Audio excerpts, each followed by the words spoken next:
Hi friends, today we'll talk about how to fix or how to solve your problem that you have on Facebook Lite. To know how to fix or how to solve your Facebook Lite app, you should just go to settings.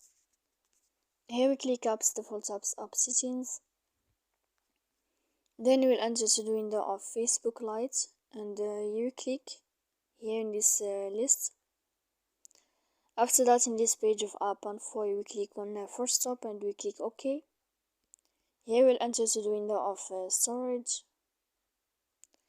Then we click clear cache, and in the end you can turn on your airplane mode.